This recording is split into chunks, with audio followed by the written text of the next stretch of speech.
Good morning and welcome to the webinar that we're presenting this morning on privacy engineering.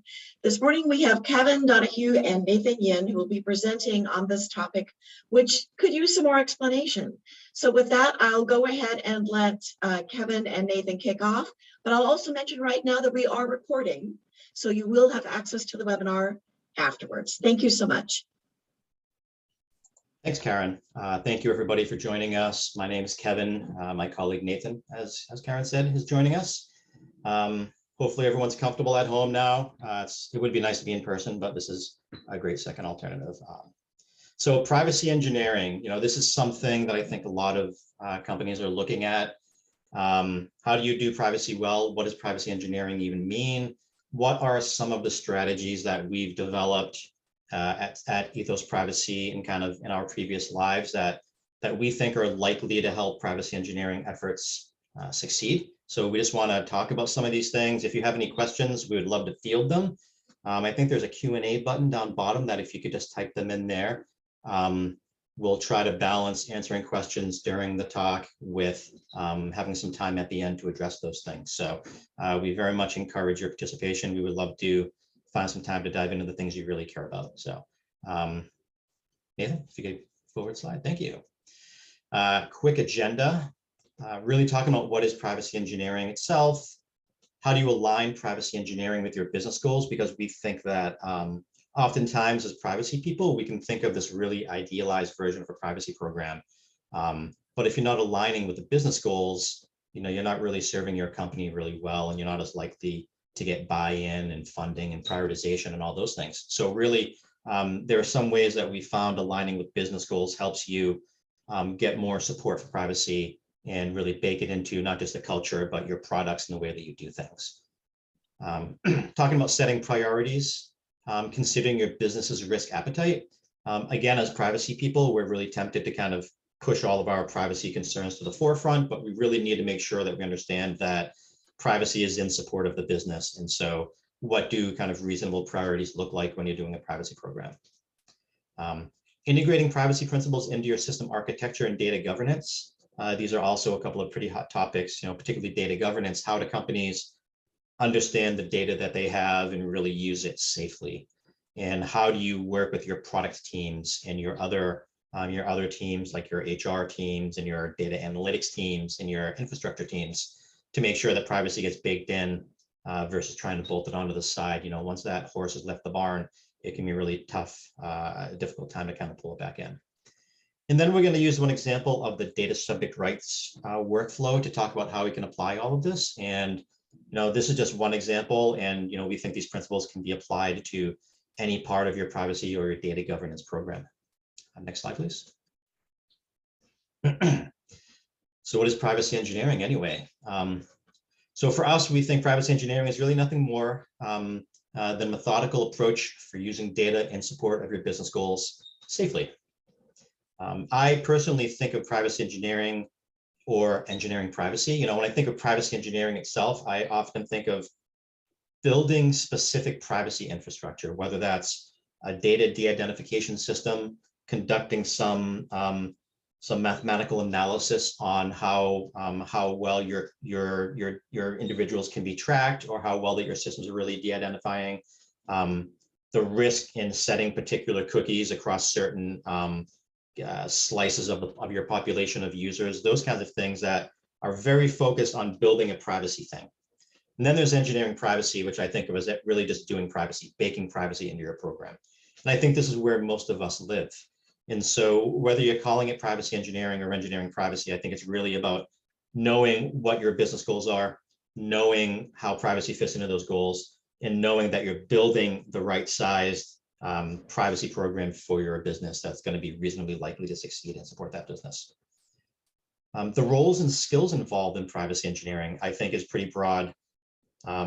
To start, we have a lot of privacy professionals with lots of formal education in the science of privacy, perhaps, computer engineering, those kinds of things. We have a very strong focus on program and project management. I think that's where probably the vast majority of us tend to live, is how do you really execute on a privacy program, whether it's developing a preference center, building a privacy impact assessment or other review process, understanding how you set goals and get those goals achieved or achieve those goals and then kind of measure how well you're doing something are critical to doing privacy very well. And so I think the skills are very well represented across our companies, particularly in tech companies where you tend to have people doing tool development, process development, running those process, partnering with your product managers and those kinds of things. Obviously including things like decision makers as well to make sure that the things that you want to do are being prioritized and funded and supported throughout the business. Working with stakeholders, it's something we do intuitively, but it's something that we found is really important to really focus on, particularly when you're trying to start a project.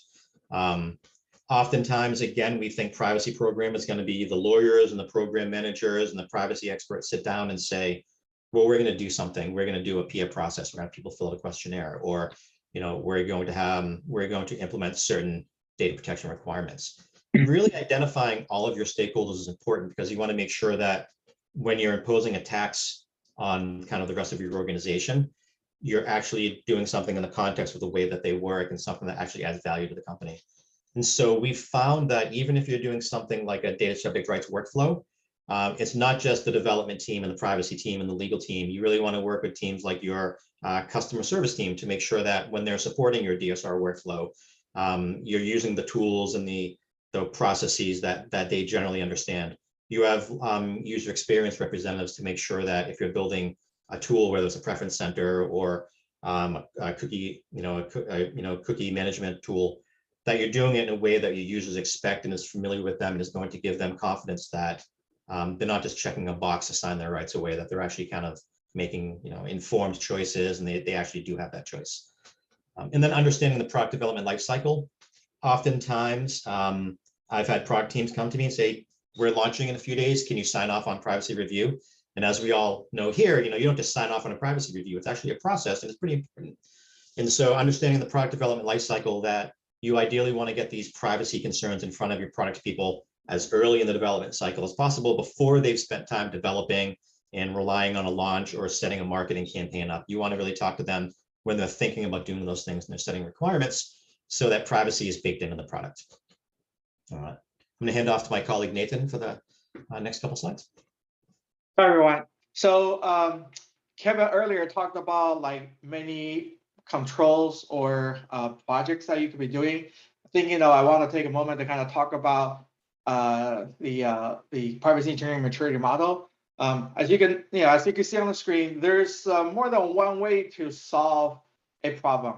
But I think the goal is to solve it in a way that it is scalable and expandable over time, so that whenever you get new requirements, you don't have to come back to the drawing board and start from all the way from scratch. So as you can see on the screen, there you got this very ad hoc, just kind of figure out what's available and just put it together to solve immediate need.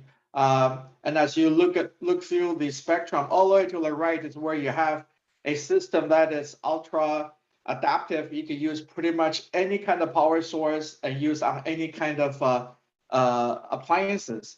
This is a way to kind of show that as you engage your privacy engineering journey, you really want to think about what your business is and what your use case are today and what are the possible use case in the future, and making sure that when you design your solution, you do it.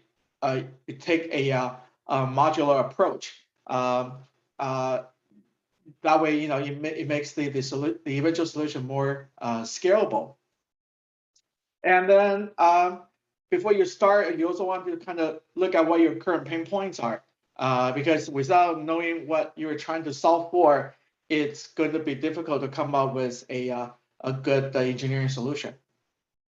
Nathan, can I just interject? There's a question about that slide, where that came from. This is Nathan's creation, and I actually kind of love it. It's probably my favorite slide that he's created. I think it represents the issue really well. Sorry, Nathan. Thank you. So, as we go about applying our privacy engineering methodology, the first one is really to understand the business. You want to know what the business goals are, what the risk appetites are of the organization and what's their priority. Because all these are your kind of your guiding principles for you to go down as you start working through your investigation process. You want to understand, what's the ROI on your engineering effort, because unfortunately most organizations see privacy engineering as a cost center. So you really want to make sure that you are bringing value to the environment.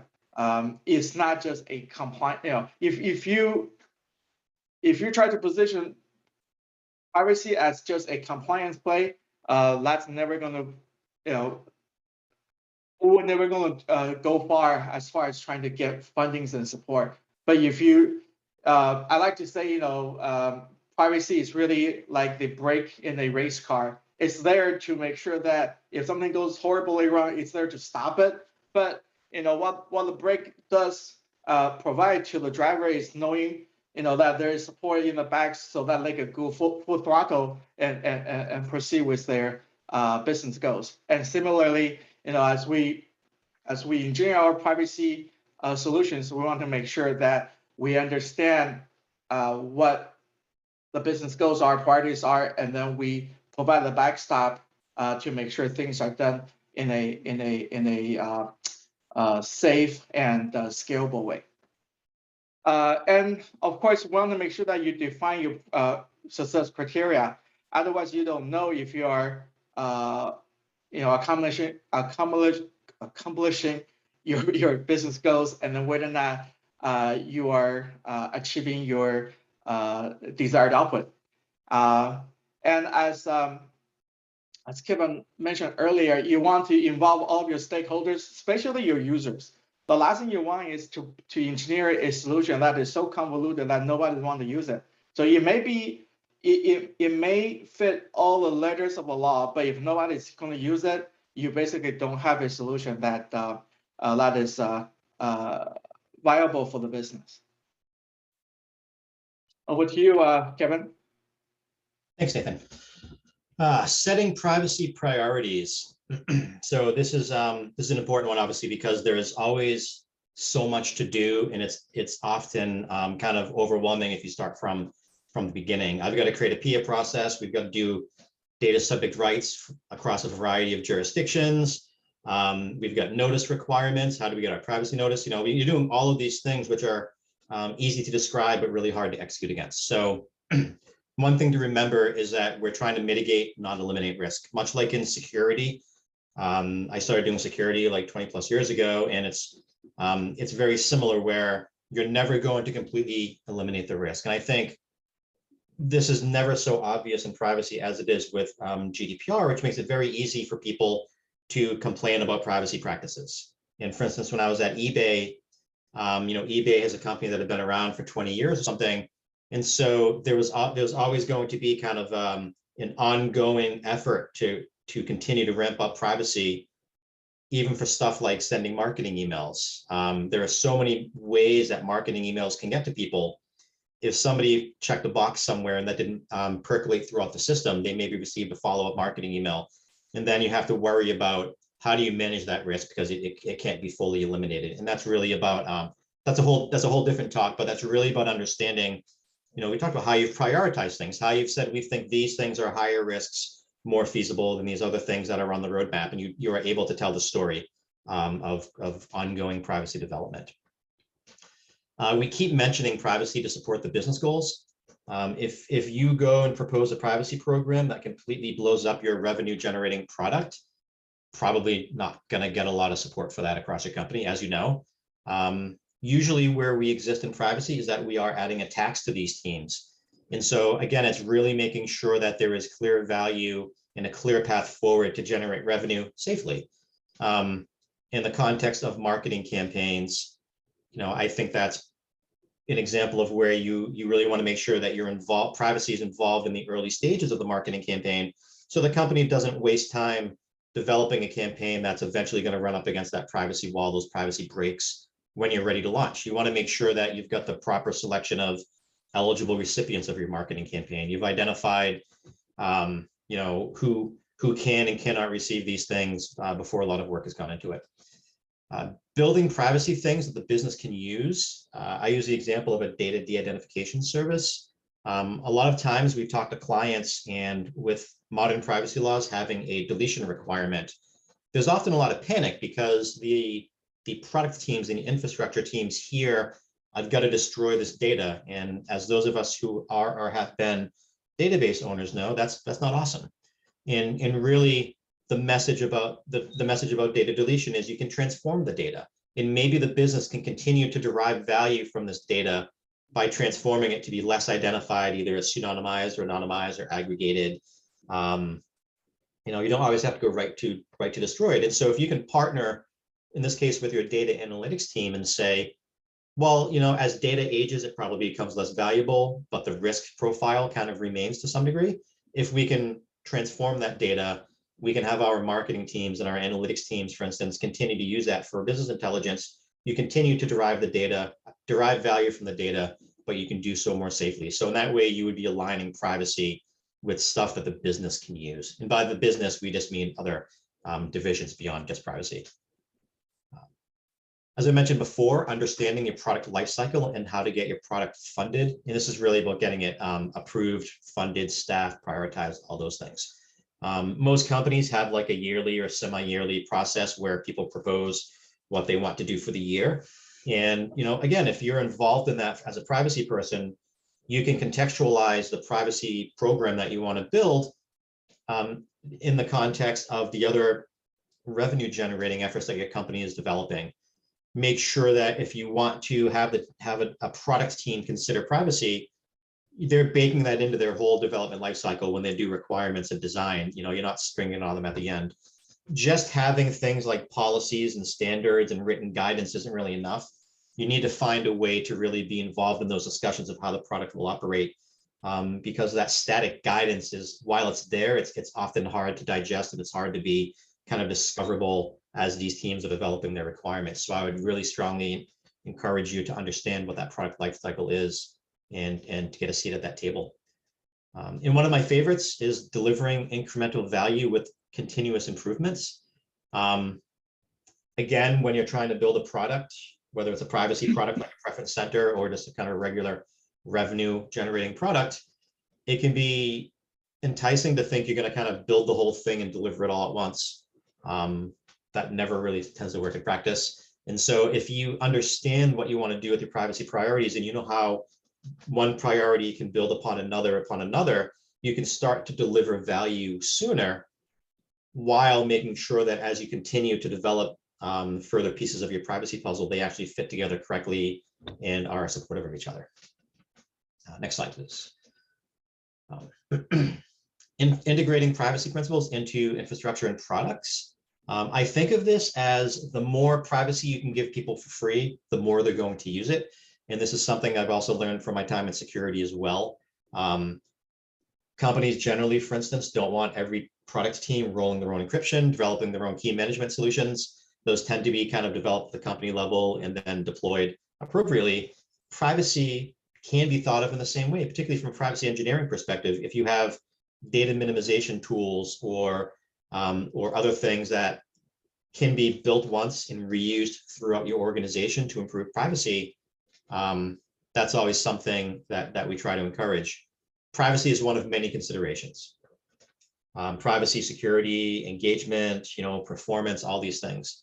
And so the more you can think about it when you're building those fundamental tools, the more likely it will work with less effort, less kind of negative impact on your products and your product roadmaps as time goes by.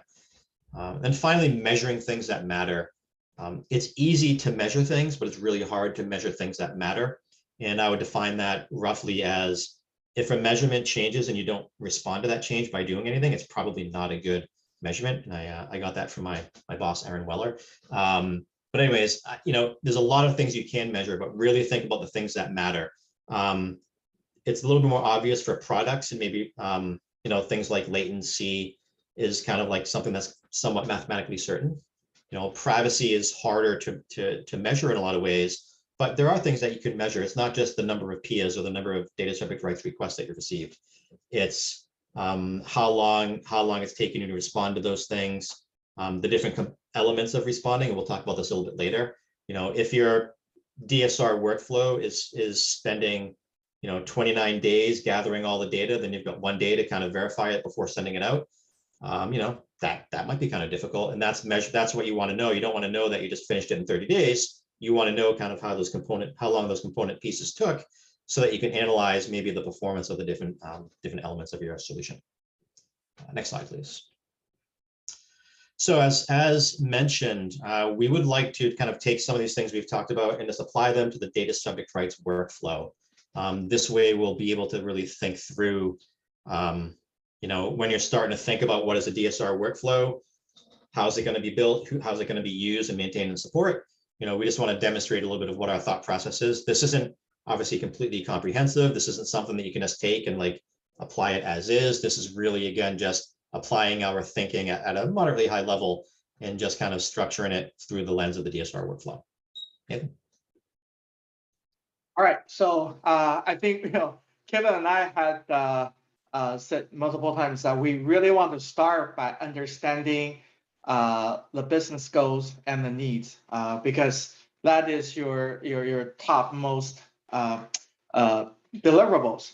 For example, when it comes to a DSR workflow, we all know that GDPR has that requirement, but what about other legislations such as CCPA or any of the other laws that are coming on the book? You want to understand where your business operates and what's applicable for the particular business, and then that way you could then have a comprehensive picture of the various regulations that you will have to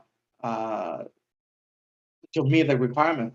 Once you do that, then you kind of go down to determine the actual needs of the business, both at the organizational level as well as on a project level. I actually, these two needs to be studied simultaneously, because a lot of times they interrelate with each other, right? For example, for the DSR, it's probably best to design a single global workflow. That way you have a consistent process throughout your organization, but that workflow needs to be flexible enough to accommodate for the local variation. Again, as we mentioned earlier, you want to make sure that your customer, your users, want to use it. So what's the usability requirements that we need to design for? Also in your system, performance, scalability, and maintainability is critical in terms of making this engineering effort could be sustained over a long period of time. And then you want to make sure that any other legal compliance issues that you need to meet is also part of the overall design. You don't want to kind of remember my power plug example. The last thing you want is design a single purpose solution, because then that means you will have to design a new one for every new requirement that comes down the pipe. So what you really want to do is making sure you understand all of your requirements up front, right? And then try to design a solution that is adaptable and can accommodate various requirements now and the future. And when it comes to organizational needs, definitely you need to understand what is your timeline, what is the business prioritization. If you're not going to be in, say, Colorado for 5 years from now, maybe the Colorado requirement is something that is good to have, or that's something you have designed into your overall process, but it's not something that's immediately implemented. Staffing and budget also comes in as it's often the hurdle that you have to cross, because we all know resources are very scarce these days, and you want to make sure that you present a compelling reason, for your projects, as well as a realistic staffing and budget plan to get the necessary support. And then, it kind of goes with the maintainability that we talked about earlier, is the deployment and the operational requirements.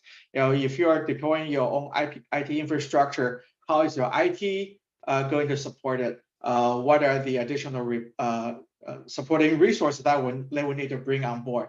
So, deploying a privacy solution doesn't happen in a vacuum. You definitely have to be in collaboration with all the other organizations, all the other teams in your organization to make a successful deployment. Back to you, Kevin. Thank you. So the next chevron, as we mentioned, determining the business's priorities and risk appetite. I apologize for the spelling error in the chevrons. I missed that when I made this, when I put this together. This is a large investment. So how do we evaluate the return on the investment in the context of our business? As we mentioned before, there's going to be a certain risk tolerance, certain risk appetite of the business. You're not trying to eliminate it, you're trying to mitigate it. One way to increase that return on investment is to really think about how are these tools that we're building for privacy going to be built. If the company strongly values retaining data as long as possible because they believe that that data actually retains value, then you do want to partner with those teams that are likely to use that and make sure that their pipelines are able to consume, in this case, de-identified data in some context. You can't just flip a switch upstream and then expect everyone else to automatically kind of magically be able to live with that. So that's really going to be kind of something that's going to go on your product roadmap and something that people can use.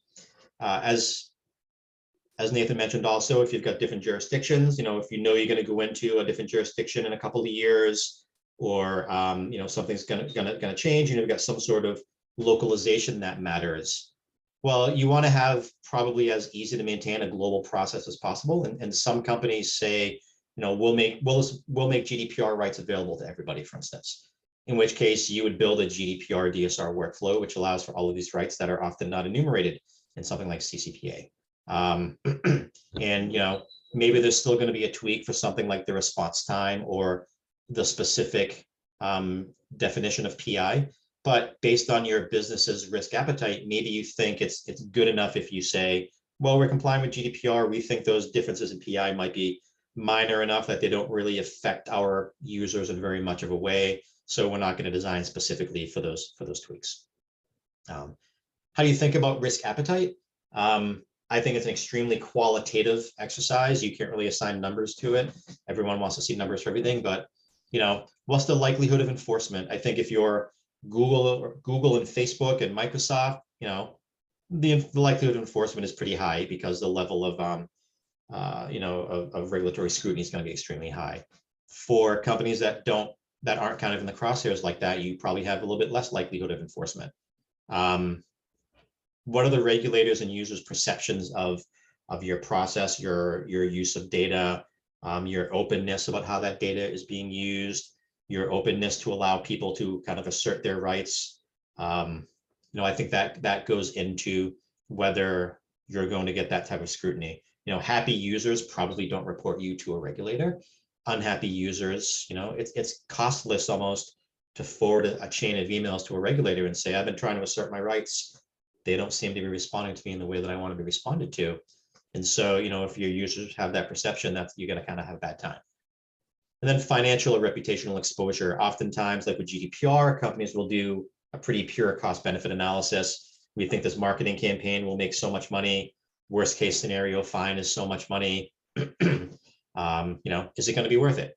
I don't think people are really just being purely that mercenary about it, but I do think that comes into play where if you've got to make an investment, you want to understand that are you tackling a risk that is likely, either likely to happen and or likely to have a significant impact? Or are you trying to kind of chase that long tail? Are you trying to eliminate risk? And so would that investment really be worthwhile?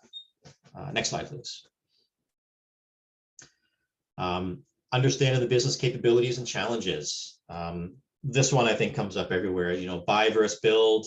Is it internally driven, or do you hire, Ethos Privacy to help you build your privacy program and identify your requirements and partner with your technology vendors? Just really think about, as a company, what do we do well and what help do we need, and how to evaluate this. And by we, I mean you. What resources and limitations are in play? Are you a company that has a strong product development team and a bias towards building your own tools? Is that part of your culture that you want to build tools that are customized for you because you think the performance and the usability means that return on investment will be significantly positive? Are you a company that's maybe less technologically inclined and you tend to buy your solutions? And so that build versus buy, I think, is a really important one to understand, particularly with the number of privacy vendors that are out there now. There are a lot of companies that do a lot of really interesting things, but this isn't plug and play. You're not installing Microsoft Office on a Windows machine. And so you really need to understand that maybe developing something in-house, isn't practical for your company, but there are significant costs with deploying any off-the-shelf solution as well. And so that's where the kind of internally driven or hiring consultings comes into play. You need to find people that are experts in kind of taking these pieces of the privacy puzzle and plugging them in together in your infrastructure, so that you'll know what pitfalls kind of exist and maybe how to work around those. Or maybe your company is really good at that already, but just think about that. Is it something build versus buy? Is it something that you can deploy yourselves? What is currently in place? From a DSR perspective, what would happen right now if somebody asserted a data subject rights, a data subject right? Is it just an email portal? Is there some sort of automated portal? How do you handle identity verification? How do you handle figuring out, which Kevin Donahue this is, and where is all this Kevin Donahue's data throughout our systems? How would you gather that and compile it in a way that you want to release so that you're not releasing trade secrets or information that would jeopardize your security of your platforms or systems? What does this workflow currently look like? Do you know where all the relevant data are located? Have you performed a data inventory? And how is that data being used across your system? So that it's one thing to say we've got these elements of your personal, these personal data elements. It's another thing to say that they're being used in these ways. Are you able to prioritize certain data sources? And I refer to this as authoritative sources. As we all know, as data flows through our systems, it's often the case that there are some, out of the superset of things, there's a small subset of systems that can be considered authoritative. Either they contain all of the data elements that you collect, or they somehow represent the use of all those data elements, and perhaps it flows to specialized systems, but you can somehow say, if Kevin Donahue submits a request, we know that these are the systems that will tell us the full set of data elements that we have.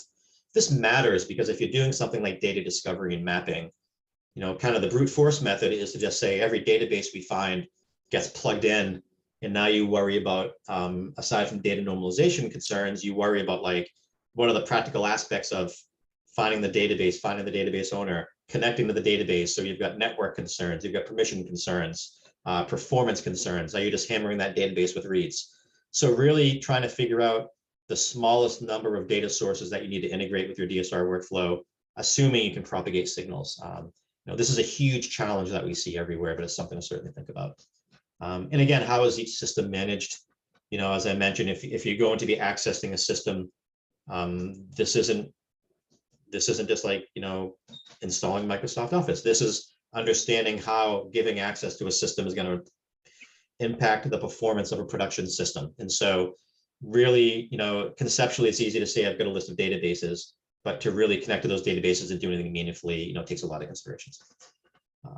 So what are the challenges when you're understanding the businesses, the capabilities and what you want to do for privacy? System integration. What operating systems do you have? What are your network requirements? What is your provisioning process? What are your security hardening requirements? Can you deploy this piece of software that you bought online? Do you have the right operating system and the right ability to harden that operating system without hobbling that piece of software that you just bought? And how are these all going to play together? I mean, if you think of systems as having inputs and outputs, generally, API calls, what does it mean to integrate these systems together without kind of slamming performance? Data integrity, really understanding the data that you have, normalizing that data, understanding how it flows through your systems, understanding how it's being used. This is a challenge also, for instance, in maintaining privacy policies.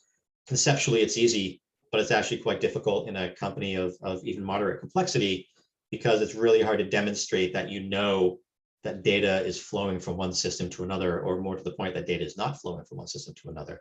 Marketing or propensity model building, you've got to be careful about using personal data for that stuff. If you've got a flag somewhere in a preference center that says, don't use my data for marketing or building models, well, there are some technical limitations to really understanding how that data is flowing through your systems. We can ask people we can use questionnaires to ask people what they think is happening, but to really understand what's happening in your systems is kind of a whole different level. Products and product roadmaps and prioritization, I mentioned this before. Privacy is one of many competing priorities, and you really need to understand, if you're going to be asking people to dedicate their development in their kind of day-to-day cycles to privacy, you need to understand what that impact is going to be on their other priorities, and make sure that you're kind of slotting it in appropriately. Next slide, please. Formulating requirements and defining success. So this one is huge, and it's huge because oftentimes we start with a solution. It's tempting to say, I'm going to deploy, I don't want to name any vendors because they all have their strong points. I'm going to deploy this tool for data discovery. I'm going to deploy this tool for my PIA process. And then you end up kind of trying to slam that square peg into a round hole. And really, this is, I think, as consultants, this is really where we spend a significant amount of our time, because the requirements in defining success really dictate what your solution looks like. It's possible that those things that you've already chosen will work, but it's also possible that you haven't identified all of the use cases, all of the stakeholders. So who does what, when? And there's this thing that I refer to as an evolving RACI matrix. The RACI matrix is the most consulting term I use, and I apologize. It's responsible, accountable, consulted, informed, and you intuitively kind of know what that means for the most part. I refer to it as an evolving RACI matrix because as you step through the product development lifecycle, different people are on deck and different people are kind of in the hot seat to deliver right now. And this is something that's important because oftentimes, because privacy themselves, ourselves, we don't really deploy the technical solutions. The team that's deploying it, whether it's an IT team or a team of consultants or a product team, they kind of take control of all this and they say, you want to do data discovery, you want to do DSRs, we're going to do it in our vision. And that can be bad because at the point of formulating requirements, the IT team or the product development team aren't the ones who are going to be living with this product, although they'll probably be living with supporting it. They really want to make sure that that all stakeholders have a stake at the requirements table. A team that I think gets short shrift sometimes is customer service. Oftentimes, customer service isn't involved in defining requirements because we don't think of them as a product team, but they're the team that's going to be supporting your users who are asking questions when they're asserting DSR, data subject rights. So getting the right people in the right room at the right time. Eventually, you'll hand it off to the tech team. They'll design, but you want to make sure that you've kind of identified those requirements and user journeys, or however you kind of go with product development. Some considerations throughout this process: regulatory requirements, data privacy, data residency, local jurisdictions. What rules are we playing under here? What are the technical requirements? Obviously, what platform are we going to select? What are security and interoperability and performance? Usability, acceptance criteria is a big one. The product team might think their product is done, but you want to make sure that those stakeholders have identified certain tests they're going to do in order to sign off on that acceptance testing. Again, the developer has a concept of done. You want to make sure that the people who are going to use this and live with this are able to kind of decide whether this is done. Organizational requirements we talked about, understanding risk tolerance. Are we trying to eliminate risk? Maybe we're investing too much. We want to really mitigate. What kind of infrastructure and operational support and ownership exists? It's not fire it and forget it. we're going to deploy a solution, we want to make sure that those devs are there for continuous improvement, bug fixes. As circumstances change, we want to make sure that this product doesn't kind of languish. You have to have an owner all the way up to the executiveness. Without an owner, you're not going to get funding, you're not getting staffing or prioritization. Really being able to decide between must-haves and a good to have. Right size the requirement and know your users. Build something, as Nathan said, that they can use. Thinking about must-haves versus good to have, this also goes into the concept of continuous improvement. A good to have is something you can think about later. The must-have is obviously something that if you don't have it right now, we're going to invite regulatory scrutiny, or we'll have unhappy users, or we'll somehow increase risk. And obviously, finances always play a role. There's do you have funding? There's the initial investment as well as ongoing investment. And this isn't just, it's things like software license, servers, that kind of thing, but it's also staffing is a big concern. Are there going to be people that are going to be able to support this? Nathan? All right. So have you done all that study, understand what you're trying to solve, what your current capabilities are, what are the requirements, and then it really comes down to kind of evaluate all the available options on the table. This is where you start looking at whether or not it's off-the-shelf products that you want to buy, or you want to do custom implementation, and then consider how each solution that you are considering fits into all the other parameters that we talked about. If you're developing yourself, are you going to have enough time to develop and test and get it up and running by the deadlines that you have? If you are going to buy, whether or not you're going to have the continued funding to keep this product licensed for the foreseeable future. If you are, whether or not you're buying or building, there's going to be things such as hiring and training that needs to happen. So all these are considerations that you have to kind of all put them together to look at the various options and then make the final decision. I think one last thing is the total cost of ownership. That is a lot of times people tend to forget the ongoing costs of the ownership. They only pay attention to the initial development or the deployment cost. We definitely want to make sure that you capture the ongoing cost of ownership as in your overall model to make sure that you are making the right decision. So once all that decisions made, you decided either you're going to deploy you're going to develop yourself, or you're going to go off and buy an off-the-shelf solution. It's time to implement and operate. It's not like Kevin said. It's not just set it and forget it. You definitely have myriads of things that you want to go through. If you're doing the development yourself, you want to make sure you do all the necessary testing, from the basic unit testing to system integration testing to the eventual performance testing, to make sure that this is going to be a system that functions per your specification, right? Whether or not you're buying or building, there's definitely integration effort that needs to go in to have your solution, talking to all the existing solutions in your enterprise. And when it comes to deployment, release management, change management, getting people to understand any kind of changes that may come as the result of the new release. All these are things that you need to plan and execute. With a plan, with a good project plan in place. Support and maintenance, again, it's not set and forget it. You definitely have ongoing costs and ongoing system requirements that you need to plan for.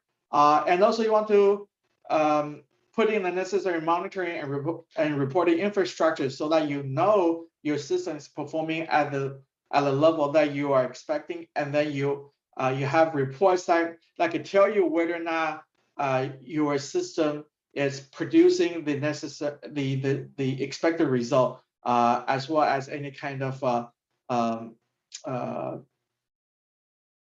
deficiency that you may be spotting, so that you can then bring it back to the next level of iteration.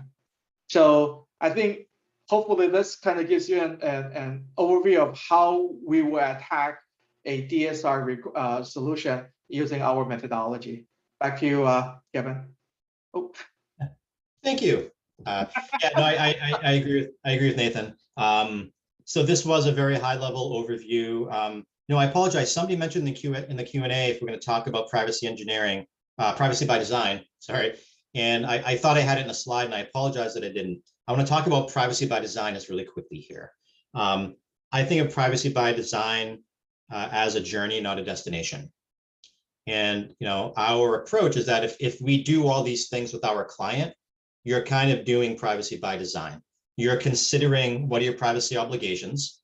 You're baking it into your products and infrastructure. Hopefully, you're not just kind of slapping on the side when somebody complains. You're making a good faith effort to analyze the problems, to prioritize things, and to address them in reason, to make reasonable business efforts.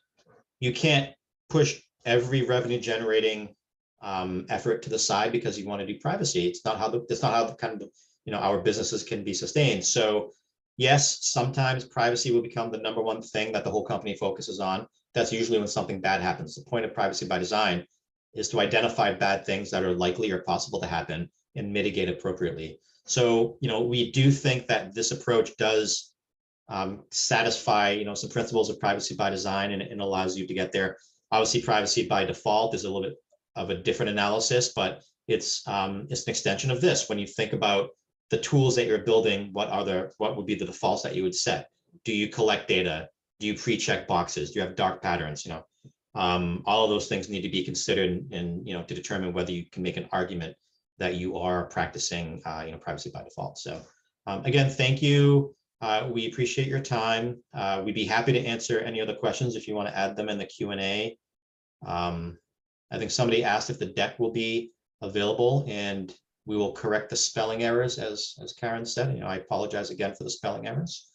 But we'd be happy to hang out for a few minutes if anybody else has any questions or comments or anything. We can be easily contacted on LinkedIn if you are just interested in the stuff or want to chat about it. If you'd like to talk about anything specific, if you've got other aspects of your privacy program that you think, you have questions, how would kind of a privacy by, how would a privacy engineering approach impact that? We would be happy to have that conversation as well. Really discussing anything privacy is right up our alley. So thank you. And Kevin, wouldn't it be fair to say that we'll be doing more on privacy engineering just as we progress, because there's so much more to this topic? That's true. And we try to apply this, oftentimes clients will ask us, how would you approach, data discovery? How would you approach de-identification? I talk about that a lot. We do a lot of work for PIAs. And so, we would be happy to put together some other presentations and quick talks about our experience with clients and companies of all different sizes and different industries. What works, what's a challenge? Yeah, exactly. So thank you everyone for attending. We have one question here. Okay. Sorry for interrupting. How do you address discussing risk appetite in the first line versus second line in the context of privacy engineering? When you say the first line versus the second line, do you mean the chevrons? Nathan, can you slide back to risk appetite? Sure. Lines of defense.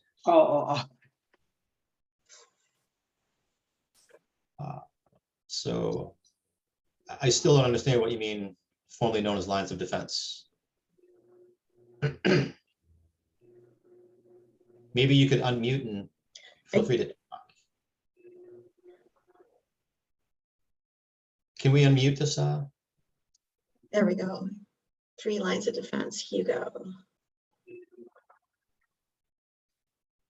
I don't have that off the top of my head. I'm not quite sure how I would answer that right now. I think that if we think about risk appetite as what's likely to happen, who are the threat actors, what's the impact of something that's going to happen, what systems are at risk, and what's the cost of protecting those systems.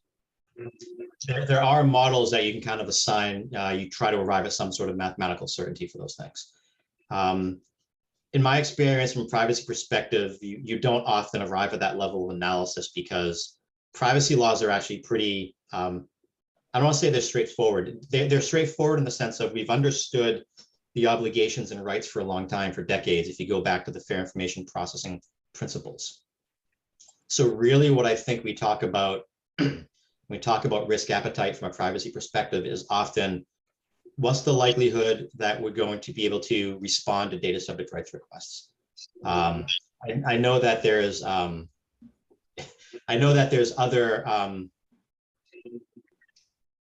there are specifically like GDPR has like, you have to have like adequate security. So you want to be able to demonstrate what's adequate in the sense that that's why you would apply kind of that model. But from a privacy perspective, in the DSR example, I think we really focus on things. Are the users going to be happy? Is this something that you're tackling things that users know about or are likely to know about, things that they care about in a way that they can use without too much friction?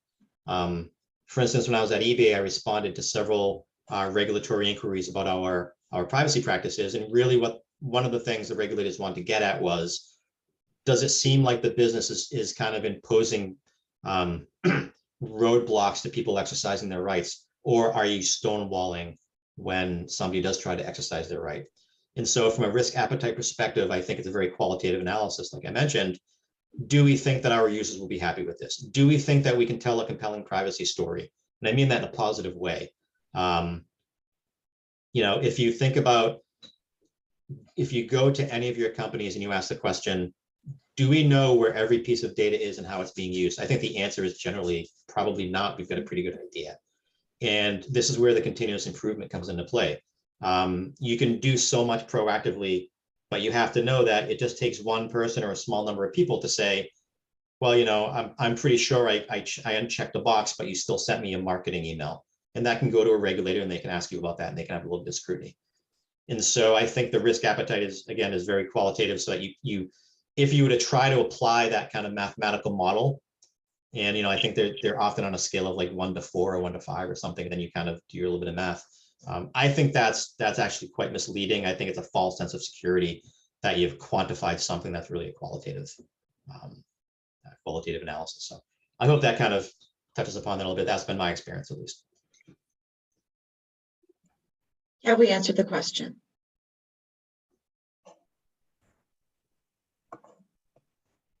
I hope you have. And I mean, it's really a conversation. I mean, I'm sure we could discuss this one for another 2 hours and we could talk about, specific examples that you might have. And, I would be happy to kind of continue this conversation if you wanted to reach out and continue this at another time. Like, I think it'd be fantastic to learn about other people's experience dealing with these things, because it is hard. You can't really assign a kind of mathematically certain score to these things. So it'd be interesting to see how others have tackled it.